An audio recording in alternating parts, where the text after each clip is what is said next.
2020년 11월 14일 LA 온누리교회 가정에서 함께하는 영상 새벽 예배입니다. 오늘 말씀은 다니엘 1장 1절에서 9절 주께서 하셨습니다 라는 제목으로 말씀 전해주십니다. 유다 왕 여호야김이 왕이 돼 다스린 지 3년째 되던 해입니다. 바벨론 왕 느부갓네살이 예루살렘에 쳐들어와 예루살렘 성을 포위했습니다. 주께서 유다 왕 여호야김을 느부갓네살 왕에게 포로로 넘겨주셨습니다. 그리고 하나님의 성전에 있던 기구 일부를 느부갓네살 왕의 손에 넘겨주셨습니다. 그가 이 기구들을 시날 땅에 있는 자기들의 신전으로 가지고 가서 그 신전의 보물창고에 두었습니다. 그 후 왕은 내시의 우두머리인 아스부나스에게 이스라엘 자손 가운데 왕족과 귀족 몇 사람을 왕궁으로 데려오라고 명령했습니다. 왕은 바벨론 왕궁에서 왕을 위해 일할 이스라엘 젊은이들을 데려오게 했습니다. 데려온 그들은 몸이 건강하고 잘생겼습니다. 게다가 똑똑해 모든 일에 지혜롭고 지식이 있으며 이해가 빨랐습니다. 그들은 바벨론의 말과 학문을 배웠습니다. 왕은 그들에게 왕이 먹는 귀한 음식과 왕이 마시는 포도주에서 날마다 먹을 것을 주면서 3년 동안 교육시켰습니다. 교육을 다 마친 후에는 바벨론 왕을 위해 일하게 했습니다. 그 젊은이들 가운데 다니엘, 하나냐, 미사엘, 아사랴가 있었는데 모두 유다 자손이었습니다. 내시의 우두머리는 그들에게 새 이름을 지어주었습니다. 다니엘은 벨드사살이라고 불렀고 하나냐는 사드락, 미사엘은 메삭, 아사랴는 아벳느고라고 불렀습니다. 그러나 다니엘은 왕이 먹는 특별한 음식과 왕이 마시는 포도주로 자신을 더럽히지 않겠다고 결심했습니다. 그래서 내시의 우두머리에게 자신을 더럽히지 않도록 해달라고 부탁했습니다. 그때 하나님께서 다니엘이 내시의 우두머리에게 은혜와 긍휼을 얻게 하셨습니다. 할렐루야, 함께 찬양하시겠습니다.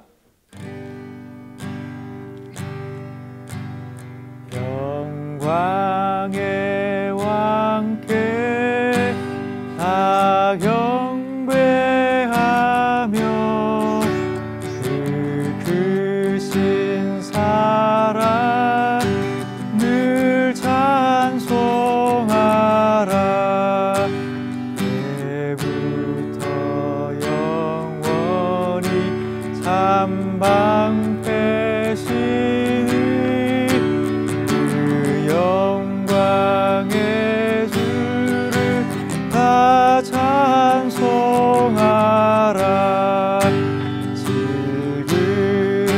질그릇같이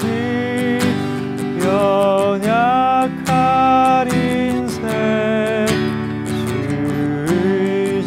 의지하여 늘 강건하리. 온 백성 지으신 만왕이시니 그 자비 영원히 변함없어라.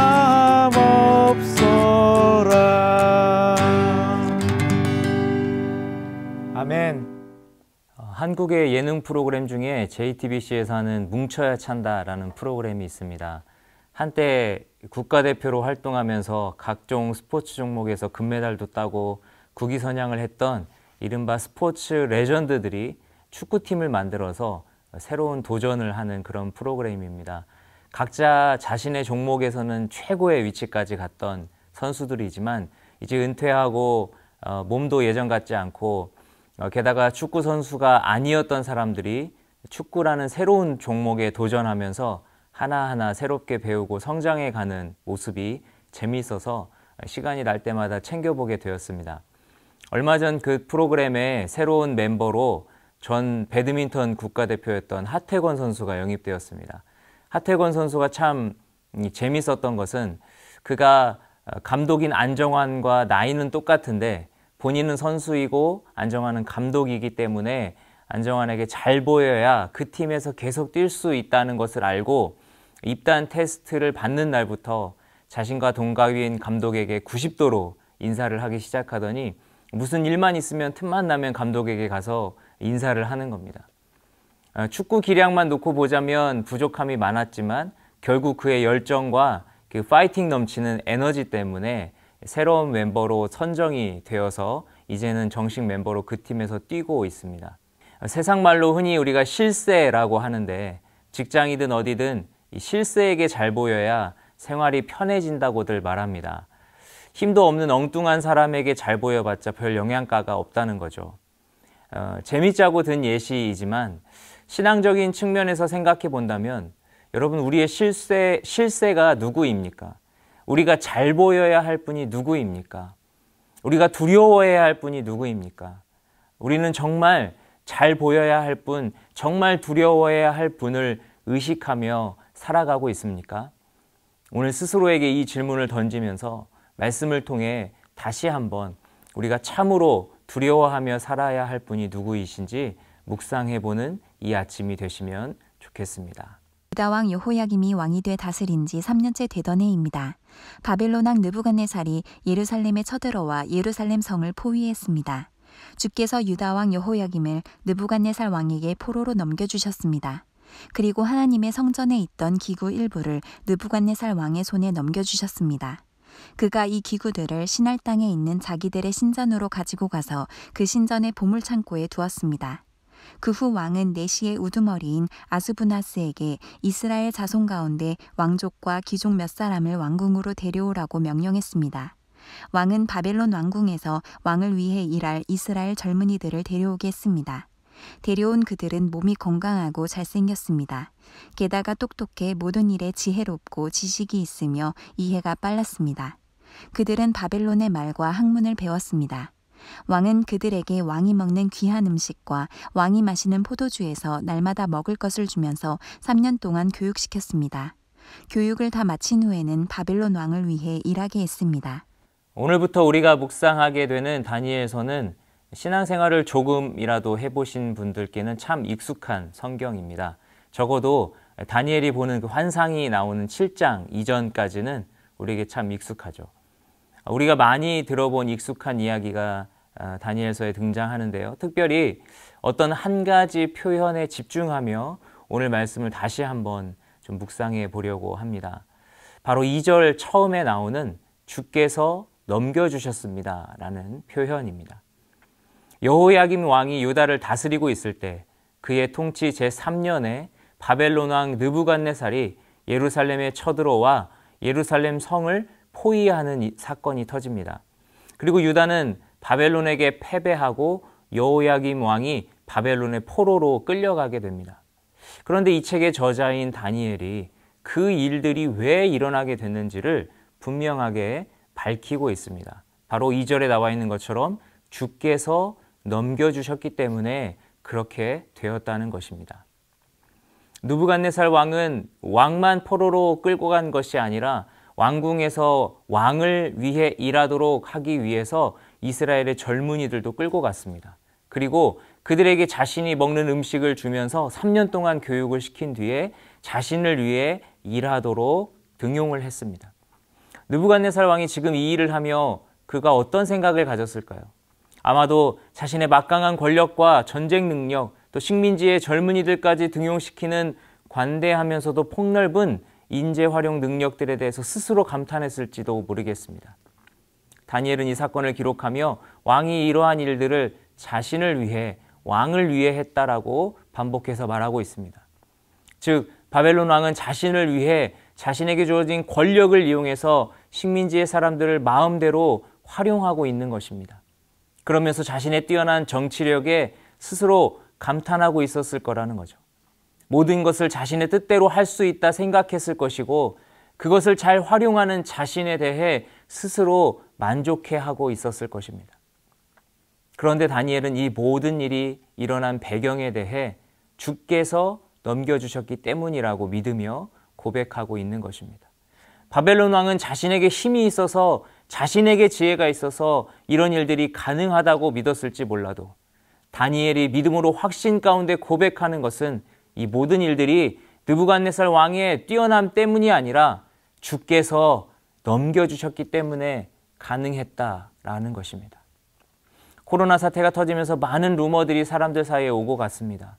코로나 바이러스가 어떻게 생겨났는지에 대한 가설들이 나오고 치료제에 대한 루머도 나오고 심지어 미국 대통령이 코로나에 걸렸다 나은 뉴스에 대해서도 참 다양한 루머들이 나왔습니다.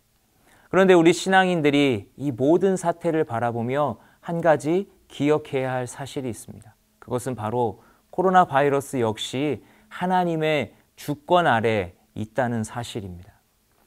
신앙인들조차도 감당하기 힘든 현실을 마주하게 될 때 자기도 모르게 하나님을 잊게 되는 순간들이 생깁니다.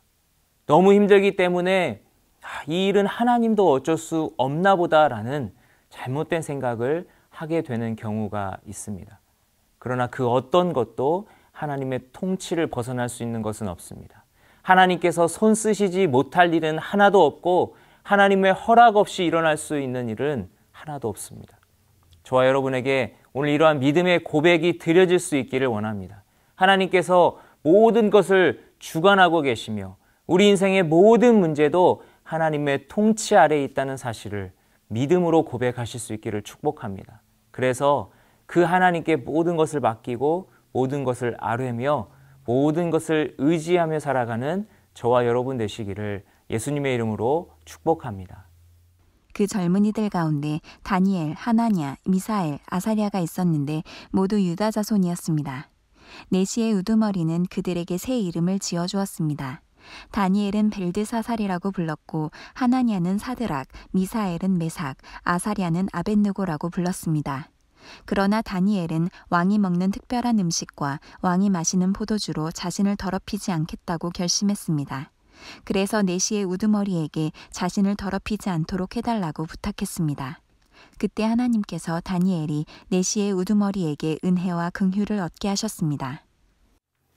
바벨론 왕에 의해 그곳으로 끌려간 젊은이들 중에 우리가 잘 아는 다니엘과 세 친구들이 있었습니다.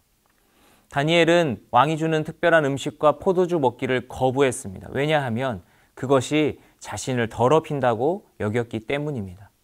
당시와 왕이 먹는 음식이란 먼저 우상에게 제사로 바쳐졌다가 왕의 식탁에 오르는 것들이었습니다.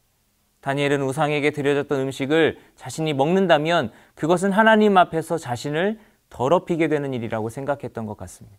그래서 그는 자신들을 관리하는 내시의 우두머리에게 자신을 더럽히지 않도록 해달라고 그렇게 부탁했습니다. 여러분, 말이 쉽지 식민지의 포로인 젊은이가 그런 말을 한다는 것이 감히 상상이나 할 수 있는 일이었겠습니까?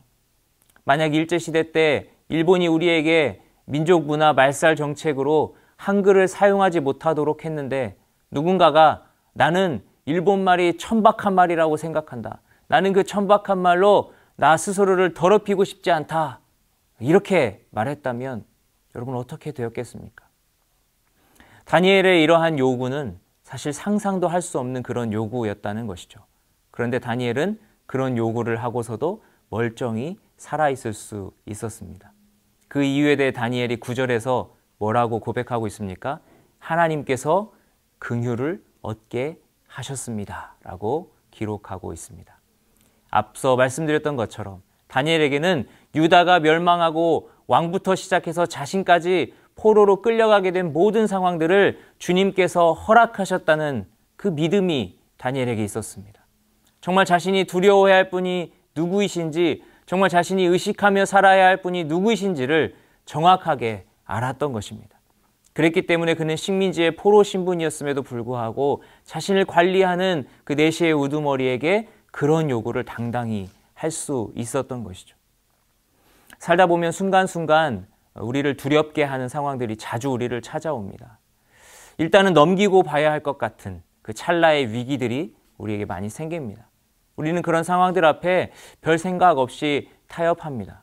별 생각 없이 세상의 기준으로 그 상황들을 해결하고 넘어갑니다. 돌이켜보면 그런 결정들이 하나님의 뜻에는 맞지 않았다는 것을 깨닫게 됩니다. 그리고 하나님께 회개하기를 반복하는 거죠. 그러나 오늘 우리는 말씀을 통해서 우리가 어떻게 이 세상에서 살아가야 할지를 다시 한번 배우게 됩니다. 다니엘이 하나님 앞에서 결심하고 남들은 모두 어쩔 수 없었어. 하나님도 이해해 주실 거야. 내 능력 밖의 일이었어. 라고 생각하며 타협하고 넘어갔을 수 있는 그런 상황들 앞에서도 절대 타협하지 않았던 것을 봅니다. 오늘 우리가 이 말씀을 통해 다시 한번 결단할 수 있기를 원합니다. 타협하고 싶은 상황이 오더라도, 아무리 포기하고 싶은 순간이 찾아오더라도 하나님 앞에서 결심하고 하나님만을 두려워하며 그 결심을 끝까지 지키는 저와 여러분 되실 수 있기를 예수님의 이름으로 축복합니다. 이제 말씀을 맺겠습니다. 오늘 말씀에서 본 것처럼 다니엘이 목숨이 위협받는 상황에서도 하나님 앞에서 결심한 것을 지킬 수 있었던 것은 물론 그의 의지가 강했기 때문이라고 말할 수도 있겠지만 더 근본적인 이유는 사실 다른 곳에 있습니다. 그가 깨닫게 된 하나님, 그가 만났던 하나님, 그가 믿는 하나님이 너무 크셔서 그는 그 하나님의 위대하심에 압도되어 그렇게 할 수밖에 없었습니다. 천지를 창조하신 하나님, 그래서 모든 것을 주관하시고 다스리시는 하나님, 어느 것 하나도 그분의 허락 없이는 이루어질 수 없도록 모든 것을 주관하시는 그 하나님을 만났고 믿었기 때문에 그는 그런 상황에서도 하나님 앞에서의 결심을 지킬 수 있었던 것입니다. 다니엘이 만난 하나님이 저와 여러분의 하나님이십니다. 그 하나님께서 지금도 우리의 삶을 다스리고 계십니다. 그 하나님께서 지금도 온 우주 만물을 다스리시며 또 주관하고 계십니다. 그 하나님만을 두려워하는 저와 여러분 되실 수 있기를 축복합니다. 그 하나님만을 의식하며 살아가는 저와 여러분 되실 수 있기를 축복합니다. 그 하나님만을 의지하며 살아가는 저와 여러분 되실 수 있기를 축복합니다. 오늘도 그 하나님께서 우리의 삶을 인도해 주실 것입니다. 믿음으로 오늘 하루도 승리하실 수 있기를 예수님의 이름으로 축복합니다. 기도하겠습니다. 하나님 감사합니다.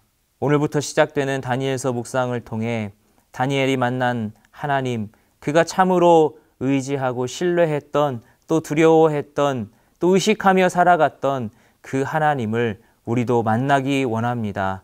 하나님, 삶의 순간순간 우리에게 위기가 찾아올 때에 하나님 세상의 기준으로 판단하지 않을 수 있도록 도와주시고 또 세상을 두려워해서 우리가 선택하지 않을 수 있도록 주님 우리를 도와주시옵소서. 우리가 의지하며 살아가야 할 분, 의식하며 살아가야 할 분, 또 두려워하며 살아가야 할 분은 오직 하나님 한 분밖에 없음을 다시 한번 우리가 기억하며 이 땅에서 살아가는 동안에도 우리가 날마다 주님 앞에서 살아간다는 것을 잊지 않게 주님 도와주시고 그렇게 주님만을 두려워하며 의지하며 의식하며 하루하루를 믿음 안에서 살아가는 우리들 될 수 있도록 주님 도와주시옵소서. 오늘도 그렇게 믿음의 길로 우리를 인도하실 주님께 감사드리며 예수님의 이름으로 기도드립니다. 아멘.